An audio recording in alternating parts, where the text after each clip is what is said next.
10 taon niyang pinaghirapan ang ganoong sitwasyon hanggang sa naabot na niya ang hustong gulang. At sa edad niyang 17 anyos, natuto na siya sa pagpapanday ng mga talim. Mahusay na panday itong si Octavio, kaya nang madiskubre siya ng mga parokyano ng tatay niya, dumami palalo ang mga bagong kliyente nila. Hindi nagtagal, ang isang maliit na panday, lumaki ng lumaki hanggang sa doon na nila unti-unting nararanasan na mabuhay ng marangya. At dahil sa hindi na nila kayang tugunan ng napakaraming trabaho, nagpasya na ang tatay niya na kumuha ng mga tauhan. Pinili na rin nilang magtayo ng bahay sa bayan upang magsilbing bahay bakasyonan kapag naisipan nila na magpahinga ng bahagya. Hindi naman kasi po pwedeng nagtatrabaho lang sila buong taon. Gawa ng meron din silang mga buhay na kailangan ding sulitin. Ayon sa kanya, kahit nasa tamang edad na siya, aminado siya na wala pa rin silang kaide-ideya sa mga anino ng kahapon. Lahat ng kwento ng tatay niya ay pinaniwalaan niya na hindi man lang nag-isip kung meron ba itong halong kasinungalingan o wala. Basta para kay Octavio, hindi ito dapat pagdudahan sa kadahilanang ang nagsasabi nito ay ang taong nag-aruga at gumabay sa kanya mula nang siya ay isilang. Ngunit sa hindi inaasahang pagkakataon, dumating ang isang sitwasyon na sumubok ng kanyang paniniwala at pagmamahal sa kanyang ama. Anya, nagsimula ang lahat ng yon nung makainuman niya ito kasama ng kanilang mga trabahador. Nataon noong naparami ang nainom ng tatay niya, kaya may mga nasabi itong bagay na tila bang inilihim nito sa kanya sa loob ng napakatagal na panahon. Noong una, hindi pa siya rito lubusang naniniwala, gawa ng ang nasa isip niya, baka nagbibiro lang ito. Subalit sa tagal ng pagbabahagi nito ng kwento, dito niya napagtanto na detalyado ito at magkakaugnay. Ibig sabihin lahat ng inamin nito sa kanya ay pawang katotohanan. Panay-panoon ang pagtatawanan ng kanilang mga trabahador, pero itong si Octavio, hindi na maipinta ang muka. At pagsapit ng sumunod na araw matapos ang insidente, dito niya na walang pagdadalawang isip na kinumpronta ang tatay niya. Bagaman hilong-hilo pa ito buhat sa kanilang mga nainom, di niya na ito pinatawad. Tay, tanda ko mga sinabi mo kagabi. Tapatin mo nga ako, Tay. Totoo ba ang lahat ng yon? Totoo ba na hindi namatay ang aking ina dahil sa pagkasilang sa akin, kung hindi sa pag-atake ng mga nilalang na hindi mo napigilan? Umiiyak ka kagabi. Ramdam ko na nagsasabi ka ng totoo. Kaya sana sa pagkakataong ito, maging totoo ka naman sa akin. Pinaniwalaan kita buong buhay ko. Inidolo kita at minahal kita ng sobra-sobra. Sana man lang, Tay, huwag mong pagtakpan ng lahat. Alam ko nahihirapan ka at hindi mo alam kung saan ka magsisimula.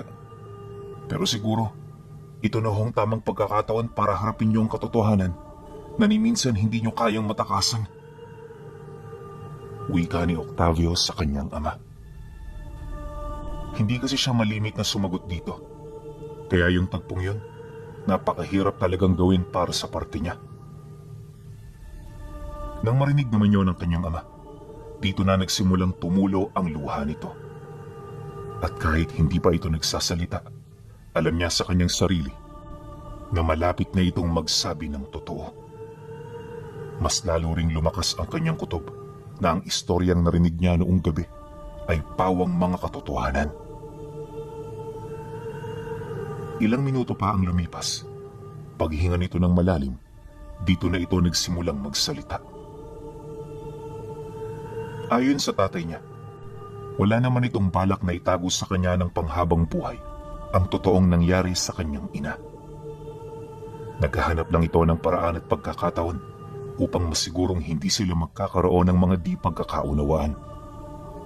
Dagdag pa nito na ang pagtatago ng istoryang yon ay ang pinakamahirap na bagay na ginawa niya sa kanyang buhay. Araw-araw sa bawat pagsilay niya sa kanyang anak, nagdudulot ito ng matinding kirot. Sising-sisi siya sa mga nangyari dahil alam niya na nagkaroon din siya ng kapabayaan noong mga panahong yon. Kung sana hindi siya naunahan ng takot, maaaring buhay pa ang kanyang asawa at sana'y masaya ang kanilang pamilya. Nabanggit din ito sa kanya na kahit anong marating nila sa buhay, kailanmay hindi niya makakamit ang rurok ng kasiyahan at kakontentuhan na kanyang minimithi. Di naman niya kasi hangad na maging maunlad ang pamumuhay nila dahil ang mahalaga para sa kanya, buo at masaya ang kanilang pamilya. Ngunit paano pa ito mangyayari? Gayong sumakabilang buhay na ang kanyang asawa. Sa pagpapatuloy naman ng kanilang pag-uusap, dito niya nalaman ang punot dulo ng lahat. Ibinahagi na rin ito ang salarin sa pagkamatay ng nanay niya, kung saan nalaman niya na ito ay walang iba kundi ang kumadro ng tumulong sa kanila. Hindi ito sukat inakala ng tatay niya dahil yung taong yon malapit sa kanila. Wala rin itong ipinakitang kakaiba sa kanyang kilos.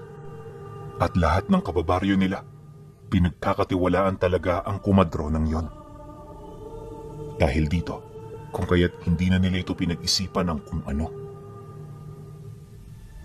Ngunit pagsapit ng gabi ng pagsilang sa kanya, habang iniluluwal siya ng nanay niya, dito na nito napansin ang pagbabagong anyo ng kumadro ng si Osang.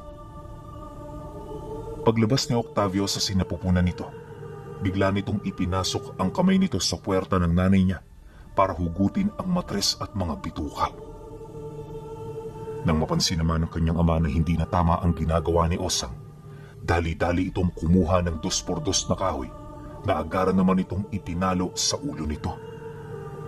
Ang kaso lang, imbis na bumulagta ito, tila bang hindi man lang yon natinag. At nang akmang hahatawin niya ito ulit, dito na siya nito tuluyang nasindak matapos nitong ipakita sa kanya ang nanlilisik at nakakatakot nitong pagmumuka. Parang demonyo kung titingnan ng nilalang na yan. Kaya sa halip na magpatuloy ang tatay niya, naiwan itong tulala sa isang tabi. Hinayaan itong patayin ang kanyang asawa habang nananalangin na sana'y iwan ito ng buhay ang anak niya. Maya-maya pa, nang kinaladkad na ni Osang ang asawa niya, bigla itong ngumisig kasabay ng pagwika nito na hindi na nito pakikialaman ang kanilang anak bilang pasasalamat. Gulong-gulo man ang isipan ng tatay niya, taos-puso itong nagpasalamat sa nilalang, animoy nakagawa yun sa kanila ng kabutihan. Paglayo naman ito kasama ang kanyang asawa, agad siya nitong kinuha habang mangiyak-ngiyak na hinahagkan.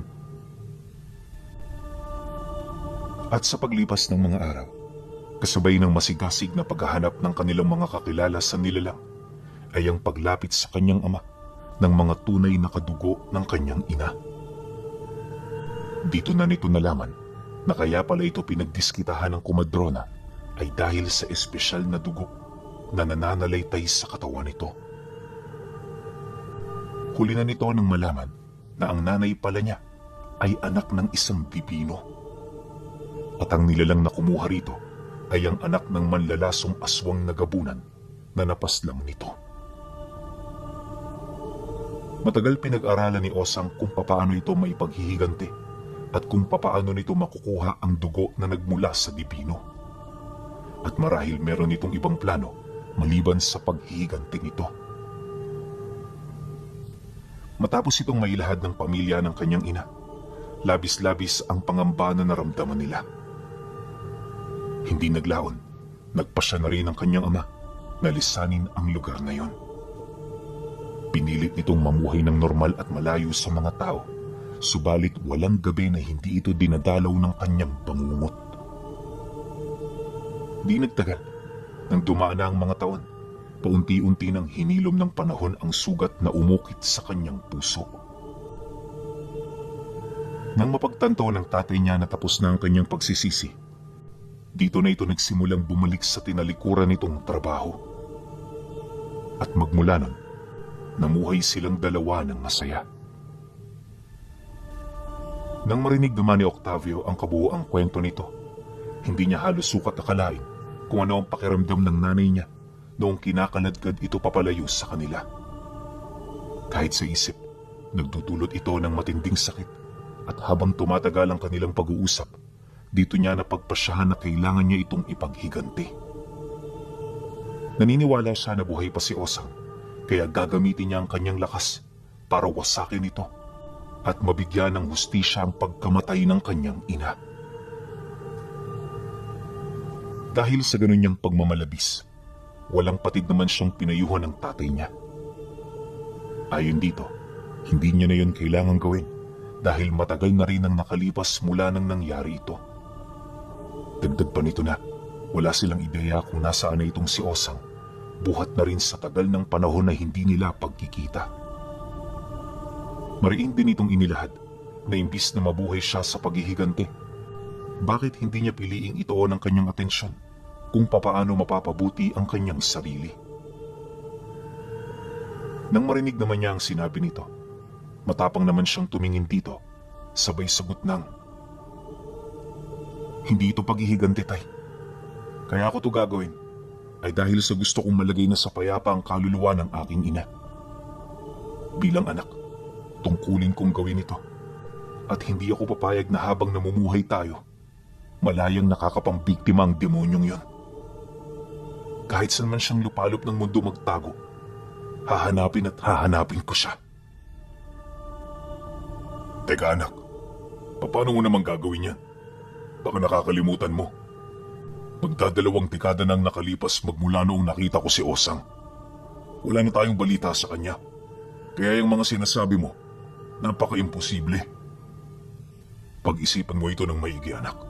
Sapagkat bilang ama mo, hangad ko para sa iyo ang mabuting buhay at hindi paghihirap. Sagot naman ito sa kanya. Pagkarinig niya sa sinabi nito, agad naman niyang inilahad ang kanyang plano. Anya, pupuntahan niya ang kadugo ng nanay niya dahil sa may kutob siya na meron itong nalalaman ukol sa nilalang na hinahanap niya. Dagdag pa niya na, sa oras na matunugan niya ang kinaroroonan nito, magpapatulong siya sa mga ito upang magkaroon siya ng lakas para matapatan ang lakas nito. Siyempre hindi siya pwedeng basta-bastang pumasok sa ganoong problema, lalo pat mataas ang tsansa na pwede siya roong hindi makauwi ng buhay. Matapos naman yung marinig ng tatay niya, wala na itong nagawa kundi ang suportahan siya. At sa halip na pagsanayin pa itong si Octavio, nagpa siya itong ibigay sa kanya ang naiwang alaala at kayamanan ng nanay niya. Ilang araw ang lumipas. Sa kasagsagan ng kanyang paghahanda, pumunta sa bahay pandayan ang kanyang ama. Nagtagal ito roon ng ilang araw bago ito bumalik, bitbit ang isang lumang espada. Halos isang dipa lang ang haba nito at sa estado nito mukhang matagal na yung hindi nagagamit. Ayon sa kanyang ama, ang espadang yon ang pamana ng lolo niya noong sila'y ikasal. Ito rin ang dibino sa pamilya, kaya nagkaroon ito ng kutob na matutulungan siya nito. Dala ng kuryosidad, dali-dali naman yung inabot ni Octavio. At sa hindi malamang dahilan, pagkahawak niya rito, bigla na lamang itong naglaho na parang bula. Di niya maintindihan kung bakit ito nangyari. Ngunit sa isang iglap, tila bang may napansin siyang pangitain na bigla na lamang pumasok sa kanyang isip. At ang mga pangitaing yon, animoy nagmula pa sa mga nakaraang pumanga ng espada. Wala siyang kaide-ideya kung anong ibig nitong ipahiwatig, kaya naman pagkatapos ng ganoong milagro, pinili niyang ipagsawalang bahala rin ito. Subalit habang lumilipas ang gabi, nararamdaman niya na parang may kakaibang nangyayari sa katawan niya. Yun bang, kapag nagpapahinga siya, animoy pasimple itong nagsasanay ng hindi niya alam. At makalipas lamang ang isang buwan, napakalakas na ng kanyang katawan. Marami na rin siyang alam ng mga orasyon at nagkaroon na siya ng kakayahan na makapaglikha ng mga agimat. Sa puntong yon, dito na siya nagdesisyong bumalik sa paggawaan ng patalim upang lumikha ng isang obrang magagamit niya para sa paghaharap nila ng pumatay sa nanay niya. Isang taon din niyang nililok sa pugon at baga ang sandata hanggang sa makalikha na siya ng isang namumukod tanging sundang. Ayon kay Octavio, wala namang espesyal sa bagay na yun, maliban na lang sa mga pangkumbating dasal na nakaukit sa bawat parte ng katawan nito. Ang mga dasal na yon ay may kakayahang pumatay ng kahit na anong nilalang sa lahat ng uri at sa lahat ng angkan. Dagdag pa niya na hindi siya mag-isa nung pinanday niya ito dahil lahat ng ninuno nilang gumamit sa espada ay tumulong sa kanya para makalikha ng ganoong kalakas na armas. Pagkatapos niyang mahubog ang sandata, inilagay niya ito sa isang espesyal na lalagyanan. Binubuo ang lalagyanan ng kahoy na may mutya ng nara at sa loob nito may mga batong nakapaglilikha ng espesyal na likido na ang likidong yon ang nagpapanatili sa talim habang ang mga ukit na dasal naman sa labas ng lalagyanan ang nagsisilbing harang upang hindi basta-bastang makatagos ang talas na taglay nito. Samantala ang mutya ng nara ang nagbibigay ng katatagan sa kahoy nang sa gayoy hindi madaling mawasak. Matapos niya itong mabuo, katakatakot na pagdarasal sa loob ng isang linggo ang kanyang ginawa. Halos mamatay na noon si Octavio gawa ng sa panahong yon. Isang beses na lang siya nakakakain at minsan tubig na lang ang pumapasok sa kanyang katawan. Nang hihinaman at malapit ng masiraan ng bait, ipinagpatuloy niya ang kanyang panata. Alam niya na ang sakripisyong ito ang magbibigay ng katatagan sa nilikha niyang sandata para malagpasan ito ang kahit na anong pagsubok at lakas ng makakalaban niya. Hindi naglaon nang mapagtagumpayan niya ang panata, tsaka pa lamang siya bumalik sa bahay nila. Hirap na hirap man sa paglalakad, pinili niyang bumaba ng bundok upang magpatulong sa kanyang ama. Mabuti na lang, nataon noong susunduin pala siya nito, kaya di pa man siya nakakarating sa bukhanan ng bayan, nakita niya na yung mabilis na tumatakbo papalapit. At bago pa man sila magpang-abot, dito na siya agarang nawala ng malay. Pagising niya, nadatnan niya ang kanyang sarili sa loob ng kanyang silid. Ayon sa tatay niya, 2 araw na rin pala siya roong nagpapahinga, kaya naman hindi na nito maiwasang mag-alala. Makalipas ang 3 araw, kagaya ng kanyang plano, umalis siya sa kanilang tahanan. Tinahak niya ang daan patungong San Isidro, kung saan inabot siya ng humigit 1 linggo sa paglalakad. At sa loob ng 1 linggo, marami siyang nadaan ng baryo. Sa mga baryong yon, may mga nakaharap siyang nilalang na siyang unang nakatikim ng bisa ng kanyang armas. Ayon sa kanya, na ang kinagandahan ng nilikha niyang sundang ay hindi ito agad natutunugan ng kanyang kalaban. Malalaman lang nila ang bisa nito sa oras na lumapat na yun sa kanilang katawan. At sa sandaling mangyari ito, natitiyak na niya ang kamatayan ng mga nilalang. Idagdag mo pa rito ang husay niya pagdating sa pakikipaglaban, kaya halos karamihan sa kanyang nakaharap ay hindi man lang nagtagal ng kahit 1 minuto.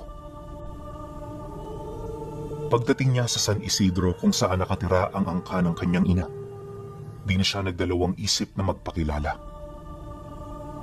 Nang malaman niyo ng mga kadugo niya, naging mainit ang pagtanggap nito sa kanya.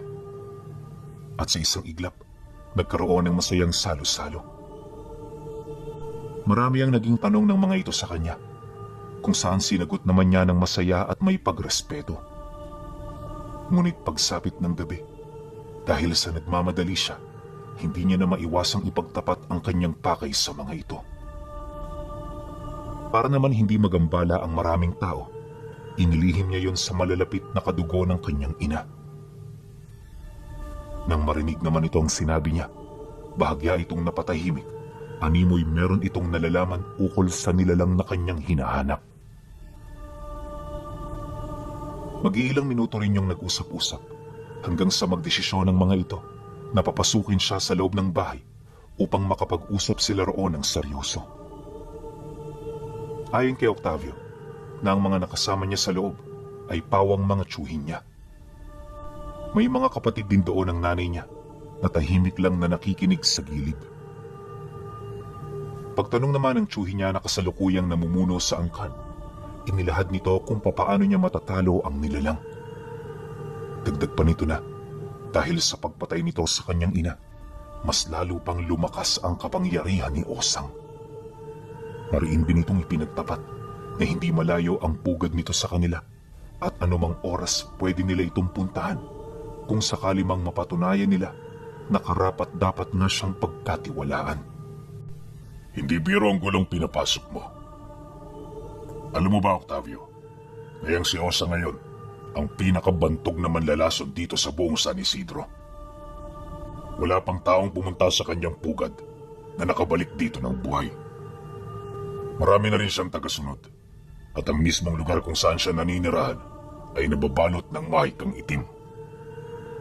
Sa tingin mo, paano mo mapapasok ang ganoong kapanganib na lugar at mapaslang ang nilalang na namamahala rito? Seryosong tanong ng kanyang tiyuhin.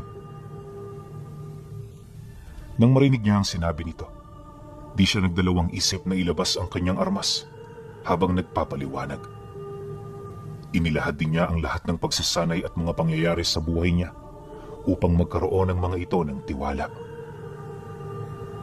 Dahil sa kanyang sinabi, lahat ng kadugo niyang nakikinig, bakas sa muka ang labis na pagkamangha. Bawat isa hindi halos makapaniwala na siya pala ang nagmana sa nakalimutang armas ng lahi nila. Dagdag pa ng mga ito na dahil sa sandatang yun, posible nga silang magtagumpay. Makalipas pa ang ilang minutong pag-uusap, kagaya ng inaasahan, sumang-ayon sa plano niya ang lahat. Dito na rin nagdesisyon ang kanyang tiyuhin na maglatag ng plano patungo sa pugad nito upang masigurong hindi sila matutunugan ng mga tagapagmasid ng kanilang kalaban. Sa loob ng halos 4 na araw na pag-aaral, dito niya na unti-unting napapansin ang kagandahan ng lugar na kanyang napuntahan. Ayon sa kanya, hindi niya sukat akalain na ganon kaganda ang kalikasan na kinalakihan ng nanay niya. At habang wala siya noong ginagawa, itinu niya ang kanyang atensyon sa pagtingin ng mga litrato ng kanilang mga kadugo. Hindi naglaon. Pagsapit naman ng huling araw bago ang kanilang pag-alis, dito na sila naging abala sa paghahanda. Akala niya magiging madali ito, pero kinahaponan, laking gulat na lamang niya nang biglang pumasok ang tatay niya sa loob ng bahay kung saan sila naroon. Sa estado nito, mukhang hindi naging maganda ang pinagdaanan nito, ngunit kahit papaano, nagawa siya nitong matuntun. Pagsilay naman dito ng kanyang tiyuhin, dali-dali naman itong lumapit sa kanyang ama habang nagtatanong ukol sa dahilan nito kung bakit yun doon pumunta. Hindi ko pwedeng pabayaan ang anak ko. Kung ginawa ko yan dati sa asawa ko, ngayon sisiguraduhin kong hindi na ito mauulit pa sa aking nag-iisang anak. Alam ko na may plano kayo, kaya pakiusap isama niyo ako. Baka sakaling meron akong mabigay na tulong sa inyo. Dahil sa sinabi ng tatay niya, walang magawa ang kamag-anak nila kundi ang sumang-ayon. Alam kasi nito na walang puwang ang pagtutol sa kagustuhan ng kanyang ama, kaya kahit labag sa loob nila, minabuti nilang ito ay pagbigyan. Kontra man si Octavio sa desisyon nito, wala siyang nagawa kundi ang sumunod sa napagkasunduan. At sa pagsapit ng sumunod na araw, sama-sama na silang naglakbay patungo sa pugad ni Osang. Binubuo ng 9 na tao ang grupo nila, kaya naman naging mabilis lang ang kanilang pag-usad. Bukod kasi sa wala sila gaanong dala, tamang-tama lang din ang bigat ng mga kagamitan nila. At sa loob ng halos 6 na araw, walang tigil silang naglakbay. Literal na tulog at kain lang ang kanilang ginawa upang makapagpatuloy ng maayos at hindi nang hihina. Pagkaraan ng 6 na araw, napadpad sila sa isang liblib na gubat na hindi na kayang maabot ng mga mangangaso. Ang gubat na yon ay hitik na hitik sa mga hayop, kaya sa unang tingin, hindi mo talaga akalaing may nagtatago roong pugad ng mga aswang. Pagsapit ng gabi ng ikapitong araw, dito na nga nila natagpuan ang pugad na kanilang hinahanap. Malapit ito sa paanan ng bundok, kaya kahit malayo, kitang-kita na nila ito. Magigilang oras din nila itong minanmanan hanggang sa dito na nila nasilayan ang pagsilip para ng mga aswang. Oras-oras may umaalis at bumabalik sa pugad, kaya naman kahit malayo ito sa kanila, alam nila na nasa kasagsagan ito ng pag-iimbak ng pagkain. Nang mapagtanto naman yon ng grupo, dali-dali naman silang umusad papalapit dito. Sa entrada silang bahagi ng pugad tumungo upang agaran nilang masilayan ang mga kaganapan sa loob. Inaasahan din nilang hindi sila natunugan ng mga nilalang, kaya naman ang paglapit nila ay isang malaking hakbang para sa misyon nila. Ngunit sa pagpapatuloy ng kanilang pagmamasid, may nasipat silang hindi kaaya-aya. Mula sa pinakasentro ng pugad, meron silang nakitang babaeng umiiyak habang nakagapos ang katawan nito sa isang makapal na sapot. Di nila ito ganong namukhaan nung una, pero habang tumatagal, parang nagiging kamukha ito ng nanay niya. Agad yun napansin ng tiyuhin niya, kaya naman paunti-unti, tila bang nawalan ito ng lakas ng loob na sumalakay. Ngunit bilang walang kaide-ideya noon si Octavio, hindi niya ito gaanong pinagtuunan ng pansin. Ipinagpatuloy pa rin niya ang plano hanggang sa magkaroon na siya ng pagkakataon na pumasok sa pugad ng mga ito. Walang sabi-sabi, dali-dali naman siyang pumuslit papaloob kung saan bigla siyang hinarangan ng dalawang nagbabantay na aswang.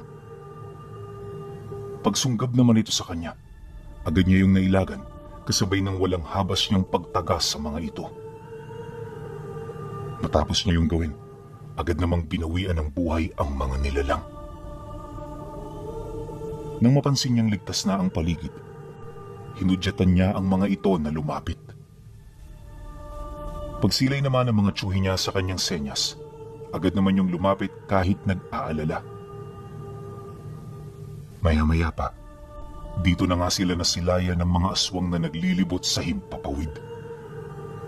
Ora mismo walang patid sila nitong inatake hanggang sa tuluyan ng magkagulo sa pugad.